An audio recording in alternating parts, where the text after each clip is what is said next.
عبد الرحمن محمد عبد الله عرو waxaa la yiri qofkan bilaadanka uma hadnaqin ilaahayna uma hadnaqo waan leeyahay madaxweyne waad ku mahadsan tahay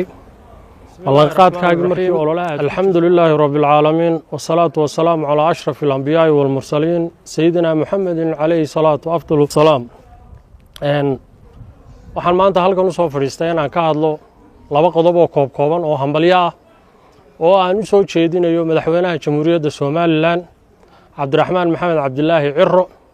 waxaa la yiri qofkan bilaadanka uma hadnaqin ilaahayna uma hadnaqo waan leeyahay madaxweyne waad ku mahadsan tahay ballanqaadkaaga markii ololaha aad ku jirtay aad ballan qaaday inaad gobolka aad u fulinayso mashaariicdiina aad fulisay qayb ka mid ah qaybta kalena aanu ka filayno insha Allah tacaala inaad iyadana fulin doonto oo maanta maadaama aad adigoo boqolkii cishaba aan ku dhamaanin aad mashaariicii koobaad xadhiga ka jartay waxaanu filaynaa kuwa dambe ee aad ballan qaaday iyo kuwii hore ballanqaadka ku jiray waqtigaad ololaha ku jirtay inaad si dhaqso leh u fulin doonto waanad ku mahadsantahay waan kugu hambalyeynaa madaxweyne waxa kale oo kugu hambalyeynaa madaxweyne ugaaska oo dadkiisu meelo badan ay kala degan yihiin oo Soomaaliland ka mid tahay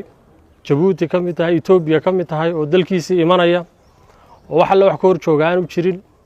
imaatinkiisa uu imanayo in xukuumaddu qaabisho ay soo dhaweyso oo iyadu maamuusto oo ay sharafto oo ay bilgihiisa iyo karaamadiisa uu lahaa ay ku soo dhaweyso waa mid aan u filaynay sugaynay kuna mahadsan tahay madaxweyne waananu ka filaynay inaad waxa weeye bilgihii iyo maamuuskii uu lahaa aad ku soo dhaweyso xukuumadda waxaanu leenahay waad ku mahadsan tahay madaxweyne waananu soo dhaweynaynaa mashaariicda dambe ee aad fulin doontana waxaanu leenahay waanu kugu hambalyeynaa madaxweyne Allah ku sharfo waadna sharaftay mashaariicda dambe waxaanu ka rajaynaynaa ee faraha badan ee gobolku leeyahay ee dekadaha ay ka mid tahay ee wadooyinka faraha badan ee wadadii Lowyacado ilaa isku xidhaysay inaad samayso ilaa Boorama wax badan oo kale waa laga rajaynayaa madaxweyne waxaan ku leeyahay hambalyo madaxweyne hambalyo